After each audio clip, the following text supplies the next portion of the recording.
کیا سوال ہے؟ ایسا سا تیرے ذہن کے اندر کیا بات آئی ہے؟ تو حضرت ساسا ارشاد فرماتے ہیں آقا میرے ذہن میں ایک سوال گونجتا ہے، وہ سوال یہ ہے آقا جو ہم نے نیکیاں ایمان کے بعد کی ہیں ہمیں ان کا ثواب ملے گا؟ آقا ہم نے کچھ نیکیاں ایمان لانے سے پہلے بھی کر رکھی ہیں، آقا کیا ہمیں ان نیکیوں کا ثواب ملے گا؟ ہم اب مسلمان نہیں ہیں، ہم نے ایمان قبول نہیں کیا ہے، آقا ہم نے ایمان قبول کرنے سے پہلے بھی بڑی نیکیاں کی ہیں، آقا کیا ہمیں ان نیکیوں کا ثواب ملے گا؟ میرے آقا ارشاد فرماتے ہیں اے میرے ساسا ذرا سن لو، اے میرے ساسا کیا فرما رہے میرے آقا، اے ساسا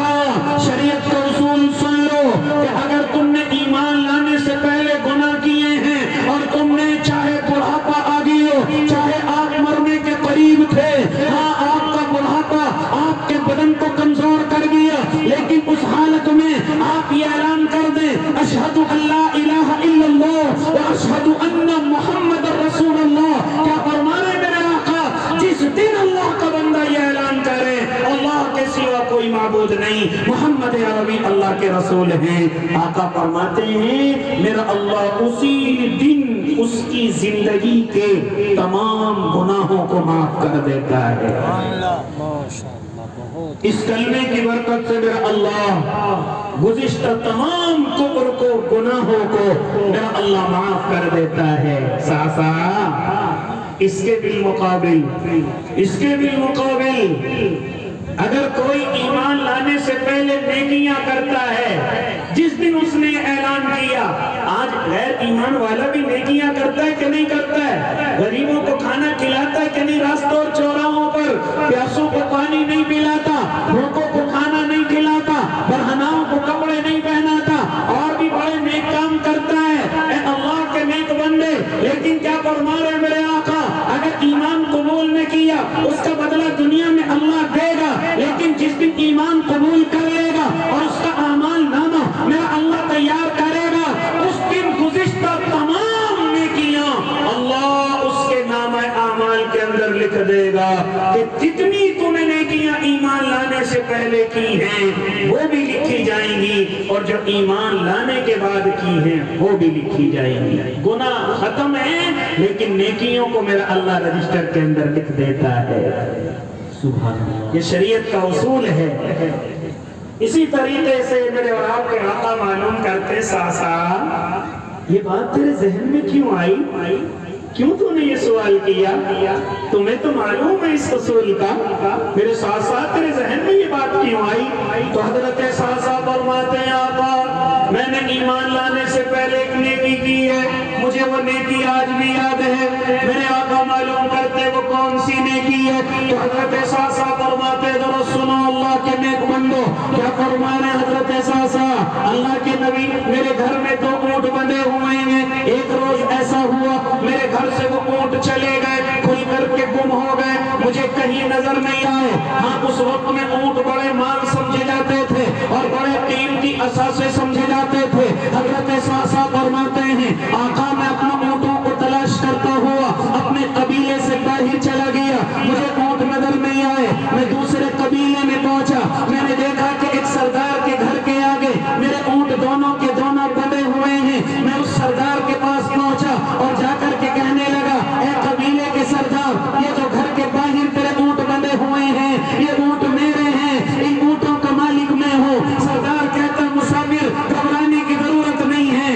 یہ اونٹ میرے بھی نہیں ہیں، میں نے اسی وجہ سے گھر کے باہر باندھ رکھے ہیں تاکہ کوئی آئے اور آ کر کے اپنی نیکیت کو لے کر کے چلا جائے۔ میں سردار ایمان والا ہے، میں ساسا ایمان والے ہیں۔ اس وقت میں غیر ایمان والوں کے ایمان کی حالت یہ ہے کہ کسی کی چیز کو بغیر اجازت کے ہاتھ لگانے کی ضرورت نہیں ہے، لیکن مسلمان آج تیرا حال کیا ہے مجھے کہنے دیجئے۔ مسلمان آج تو مسجدوں کے باہر تیری چپلوں کی بھی حفاظت کی گارنٹی کوئی نہیں لے سکتا، بڑی چیزوں کی گارنٹی تو دور کی بات ہے، تیری موٹر سائیکل کی گارنٹی کوئی نہیں، تیری گاڑیوں کی گارنٹی کوئی نہیں، تیرا جانور کھل کر کے چلا جائے اس کی گارنٹی کوئی نہیں، تیری تیل کی چیز اگر راستے میں گر جائے اس کو واپس آنے کی گارنٹی کوئی نہیں۔ اللہ کی قسم اس وقت میں غیر ایمان والوں کا ایمان اگر میں یہ کہوں مجھ سے اور آپ سے زیادہ ایمان معاملے میں مضبوط تھا، آج تو دوسرے کی چیز کس طرح سے مجھے اور آپ کو ہڑپنی ہے،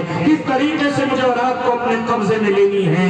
نہیں سمجھتے کہ ایمان مجھے اور آپ کو کیا کہے گا، یہ اللہ کل قیامت کے میدان میں مجھ سے اور آپ سے کیا سوال کرے گا، نہیں خیال ہے۔ بس کسی طریقے سے دوسرے کی چیز ہاتھ لگ جائے، بس کسی طریقے سے کھیتی بڑھتے بڑھتے ڈولیاں کٹتے کٹتے میری زمین کیسے بڑھ جائے، کسی طریقے سے چھوٹا بھائی بڑے بھائی کو بیوقوف بنا کر کے اس کی چیزوں کو اپنے قبضے میں کیسے لے لے، یہ سب کارنامے کسی اور کے نہیں ہیں، یہ سب کارنامے میں اور آپ کرنے والے ہیں۔ ہو سکتا ہے میری بات کسی میرے بھائی کو بری لگ جائے، لیکن کیا کروں، شریعت کا مزاج یہ ہے کہ وہ حق کہنا اور کہلوانا جانتی ہے اور ایسے ہی انسان کو پسند کرتی ہے، ورنہ یہ شریعت کب کس کو ذلیل کر دے یہ مجھے بھی خبر نہیں ہے۔ اس لیے اللہ کے نیک بندو، اس معاملے میں میرے اور آپ کے حالات کیا ہیں؟ اگر ابھی کسی کی چیز پڑی ہوئی مل جائے ہم بھول جاتے ہیں شریعت کا سبب کیا ہے، اول تو اس چیز کو ہاتھ نہ لگایا جائے، اور اگر ہاتھ لگا دیا ہے تو اب ضروری اور لازم ہے کہ اس کے مالک تک اس کو پہنچایا جائے، اعلان لگایا جائے، آواز لگائی جائے یہ کس کی ہے، ہاں گھر گھر جا کر کے معلوم کیا جائے یہ کس کی ہے، لیکن کوئی ضرورت مجھے اور آپ کو نہیں ہے، میں اور آپ کو کیسی کسی کی چیز ہاتھ لگے اور اس کے مالک میں اور آپ، اور اگر چھوٹا سا بچہ کسی کی چیز اٹھا کر کے کھپا کر کے چورا کر کے اگر گھر کے اندر لے جائے تو ماں بھی شاباشی دے رہی ہے اور باپ بھی اس کی تعریف کر رہا ہے، ارے میرے بیٹے کا نصیب بڑا اچھا ہے، اس کو تو موبائل انگوٹھی پیسے چیزیں ایسی راستے میں پڑی ہوئی مل جاتی ہیں، اس کا نصیب تو بڑا اچھا ہے۔ گناہوں پر شاباشی آج کوئی اور نہیں، میرے اور آپ کے ماں باپ مجھے اور آپ کو دیتے ہیں۔ خیر میری بات اور دوسری طرف نکل جائے گی، کوئی بھی چیز اگر کسی کو ملے اعلان کریں، نہیں کوئی آ رہا ہے تو کسی غریب کو اس نیت سے صدقہ کر دیں کہ اس کی طرف سے صدقہ ہے، اگر مالک آ گیا تو اس سے کہوں گا میں نے تیری چیز کو تیری طرف سے صدقہ کر دیا تھا، اگر وہ مان لے تو ٹھیک ہے، نہیں مانے تو شریعت کہہ رہی اپنی جیب سے نکال کر کے اس کو دینا پڑے گا، اپنی جیب سے نکال کر کے اس کو دینا پڑے گا۔ اسی طریقے سے حضرت ساسا فرما رہے ہیں کہ میں اپنے اونٹوں کو تلاش کرتا ہوا اس قبیلے کے سردار کے گھر کے پاس پہنچا جہاں پر میرے دونوں اونٹ بندھے ہوئے ہیں، میں نے اس سردار سے کہا سردار محترم یہ اونٹ میرے ہیں، وہ سردار بھی کہہ رہے گھبرانے کی ضرورت نہیں مصور، تو ان اونٹوں کی نشانی بتلا دے اور میرے پاس سے لے کر کے چلا جائے، یہ اونٹ میرے بھی نہیں ہیں۔ ہاں حضرت ساسا کہتے اللہ کے نبی میں نے ان اونٹوں کی نشانی بتلائی اور میں ان اونٹوں کو کھولنے کے لیے چلنے لگا، جیسے ہی میں ان اونٹوں کو کھولنے کے لیے جھکتا ہوں تو مجھے سردار کے گھر سے نومولود بچے کی چیخنے کی آواز آئی ہے۔ اصل جو بات میں آپ کو بتانا چاہتا ہوں، یہ بات تو بیچ میں آ گئی تھی اور اس سے مجھے اور آپ کو ایک دو باتوں کا علم ہو گیا، اصل جو میں آپ کو بتلانا چاہتا ہوں کیا فرمائے حضرت ساسا، اس سردار کے گھر سے ہاں رونے کی آواز آئی، نومولود بچے کی آواز آئی، یعنی کوئی بچہ دنیا میں آیا اس کے رونے کی آواز آئی ہے۔ ہاں میں نے کھڑے ہو کر کے فوراً کہا سردار خوشخبری ہو، آپ کے یہاں نعمت برسی ہے، آپ کے یہاں خوشخبری آئی ہے۔ وہ سردار سنو کیا کہہ رہا ہے، اے مسافر ذرا خوشخبری دینے میں جلدی نہ کر، ذرا مجھے خوشخبری دینے میں جلدی نہ کر، اور سن لے اگر یہ چیخ اور پکار یہ رونے والا بچہ اگر بیٹا ہے تو میں خوشی مناؤں گا، میں جانور ذبح کروں گا، میں پورے آپ کے اندر شور مچاؤں گا، میں خوشی کا اظہار کروں گا، میں خوشی منانے میں انتہا کر دوں گا، لیکن مسافر سن لو کان کھول کر کے، اگر یہ دنیا میں آنے والی بچی ہے تو پھر میں قسم کھاتا ہوں اپنے پیدا کرنے والے کی، اس کے چہرے پر میری نظر نہیں پڑے گی، اس سے پہلے اس کو زمین کے حوالے کر دیا جائے گا۔ حضرت ساسا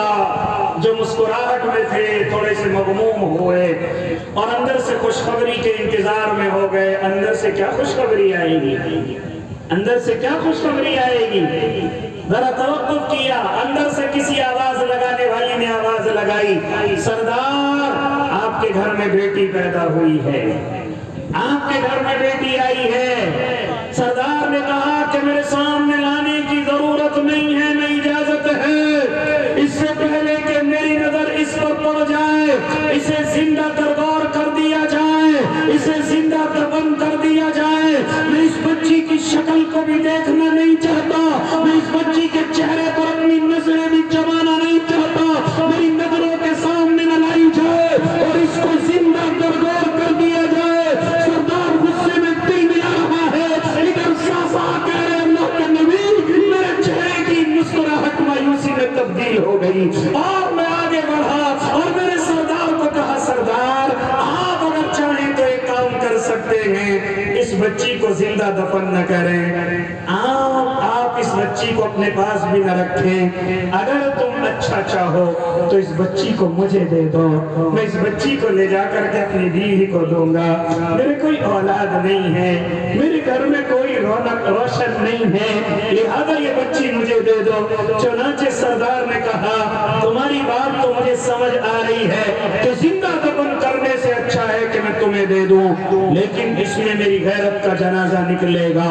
زندہ اگر دفن نہ کیا تو میری بے عزتی ہوگی، لیکن پھر بھی میں تمہیں یہ بچی دیتا ہوں، لیکن تمہیں اس کا معاوضہ مجھے دینا پڑے گا۔ حضرت ساسا فرماتے ہیں، سردار کیا اجرت ہے اس کی، کیا معاوضہ ہے؟ تو سردار نے کہا، یہ جو دونوں اونٹ تیرے بندھے ہوئے ہیں، ان اونٹوں کو ان بچی کے بدلے یہیں چھوڑ کر کے چلا جا، اگر سودا منظور ہے تو بچی کو لے کر کے چلا جا، ورنہ اجازت نہیں، ابھی تیرے سامنے اس کو زندہ دفن کرتا ہوں۔ اس وقت کے حالات یہ کیا ہوا، اللہ کے نیک بندو حضرت ساسا کہتے میں نے کچھ غور و توقف نہیں کیا، میں نے دیر نہیں لگائی، میں نے فوراً کہہ دیا آپ دونوں اونٹوں کو رکھ لو، حالانکہ آقا وہ بڑے قیمتی اونٹ تھے، حالانکہ آقا وہ میرے گزر بسر کا راستہ تھے، لیکن میں نے دونوں کے اونٹ قربان کر دیے اور اس بچی کو اپنے سینے سے لگا کر کے اپنے اونٹ پر سوار ہو کر کے چلنے کی کوشش کرنے لگا۔ سردار کہتا ہے، خالی ان دو اونٹوں سے کام نہیں چلے گا، جس اونٹ پر تو سوار ہو کر کے آیا ہے اس اونٹ کو بھی تجھے دینا پڑے گا۔ میں نے وہ اونٹ بھی اس کو دے دیا اور اب میں اس بچی کو اپنے سینے سے لگا کر، مجھے کوئی غم نہیں تھا کہ میں 3 اونٹ دے کر کے، اتنا قیمتی مال دے کر کے اس بچی کو لے کر کے اپنے گھر کی طرف رواں اور دوا ہو، مجھے کوئی غم نہیں تھا، لیکن غم یہ تھا کہ میری بیوی مجھے کیا کہے گی۔ میں اس بچی کو اپنے سینے سے لگا کر کے اپنے گھر کے دروازے پر پہنچا، میں نے کنڈی کھٹکھٹائی، میری بیوی دروازے پر آئی، اونٹ کہاں ہے جس پر سوار ہو کر کے گئے تھے وہ کہاں ہے؟ کہا، محترمہ وہ تینوں اونٹ قربان کر کے میں اس نورانی اور خوبصورت چہرے والی اس معصوم بچی کو اپنے گھر لے کر کے آیا ہوں اور یہ سودا کر کے آیا ہوں۔ میری بیوی نے بھی مجھے کچھ نہ کہا اور اس بچی کو اپنے سینے سے لگا لیا۔ آقا رب کعبہ کی قسم، جب سے اس بچی کے قدم میرے گھر میں پڑے، بظاہر میرے گھر میں اونٹ نہیں، گھر کا کوئی چلانے کا میرے پاس سادن نہیں، لیکن رب کعبہ کی قسم آقا میں نے اپنی آنکھوں سے دیکھا تھا، میں نے اپنی آنکھوں سے دیکھا تھا کہ جیسے اس بچی کے قدم میرے گھر پر پڑے تھے، آقا اللہ رب العزت نے میرے لیے روزی کا دروازہ نہیں، ایسا لگتا تھا میرے اللہ نے اس بچی کی برکت کی وجہ سے روزی کا آسمان میرے گھر میں کھول دیا ہو، روزی کا آسمان میرے گھر میں کھول دیا ہو۔ آقا اس بچی کی برکت سے میرا کاروبار چلا نہیں، دوڑنے لگا۔ اب میری طبیعت میں بات آ گئی،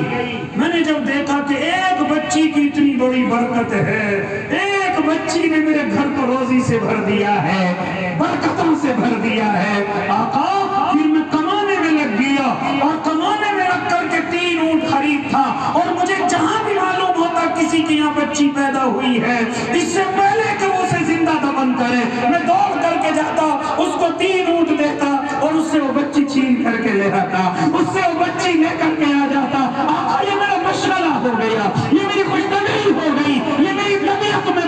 اور فرماتے حضرت صحصا رب کعبہ کی قسم آقا پھر یہ میرا ایسا مزاج بن گیا، یہ میرا شوق بن گیا، میں 3 اونٹ دیتا بچی کو لے کر کے آتا۔ آج میرے گھر میں 1 یا 2 بچی نہیں، اللہ کے حضور اللہ کی محنت برکت سے آج میرے گھر میں 360 بچیاں ہیں جو میرے گھر کے اندر اسی طریقے سے اپنی زندگی کو گزارتی ہیں۔ سبحان اللہ۔ آقا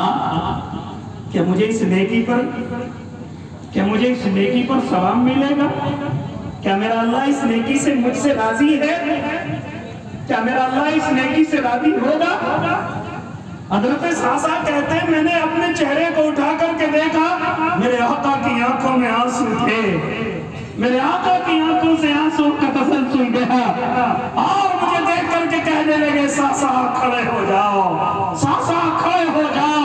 حضرت صحصا فرماتے میں کھڑا ہو گیا، میرے آقا کھڑے ہوئے اور مجھے سینے سے لگا لیا، میرے آقا کھڑے ہوئے میری پیشانی کو چومنے لگے اور کہتے رہے صحصا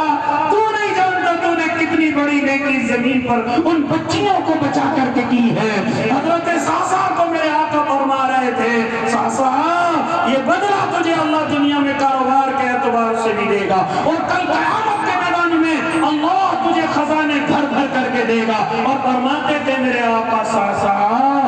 اللہ تجھ سے اتنا راضی ہے کہ میں خود محمد عربی اللہ کے خزانوں سے اپنے ہاتھوں سے تجھے قیامت کے میدان میں بھی اس نیکی پر نوازوں گا۔ اے اللہ کے نیک بندو، آج تو میں اور آپ بچیوں کو بہت سمجھنے لگے ہیں۔ جانتا نہیں ہے بچی رحمت ہے، جانتا نہیں ہے علماء کیا کہتے ہیں۔